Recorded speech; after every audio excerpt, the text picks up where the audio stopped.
धारा 144 लागू किए दूसरे राज्यों से प्रदर्शन करने नागपुर पहुंचे लोग हाईकोर्ट की रोक के बावजूद मोर्चा निकालते हुए नजर आए। ये देखिए तस्वीरें आपको दिखा रहे हैं। नागपुर में हेडक्वार्टर है आरएसएस का और वहां पर घेराव करने की कोशिश की गई। पुलिस ने पूरे उत्तरी नागपुर में जहां हेडक्वार्टर है वहां धारा 144 लागू कर दी है और भारी पुलिस बल का डिप्लॉयमेंट आप देख पा रहे हैं। दरअसल हेडक्वार्टर को घेरने की कोशिश की जा रही थी और हाईकोर्ट की रोक लगाई गई थी इस मोर्चे पर, लेकिन उसके बावजूद भी ये मोर्चा निकाला गया और आरएसएस को घेरने की कोशिश की गई।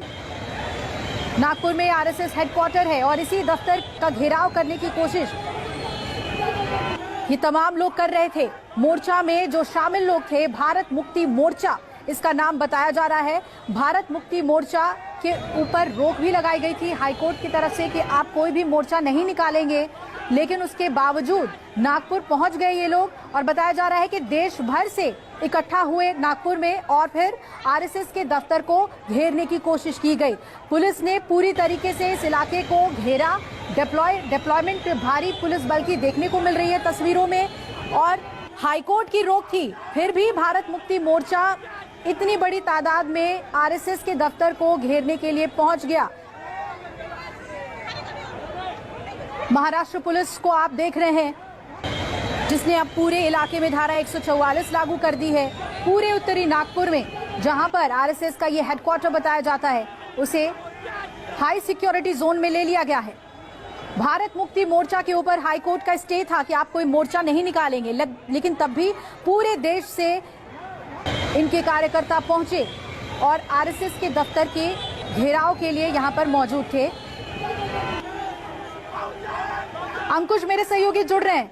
अंकुश, कैसे हुआ ये सब कुछ? हाईकोर्ट की तरफ से स्टे था, फिर भी भारत मुक्ति मोर्चा इतनी बड़ी तादाद में वहां पर पहुंच जाता है। पुलिस के लिए भी ये challenging situation Nagpur RSS headquarter के पास।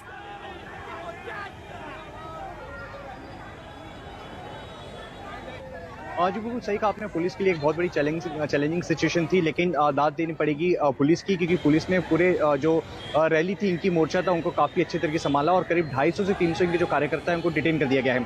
वामन मेश्राम जो कि भारत मुक्ति मोर्चा के अध्यक्ष है, उनकी अध्यक्षता में मोर्चा निकाला गया था।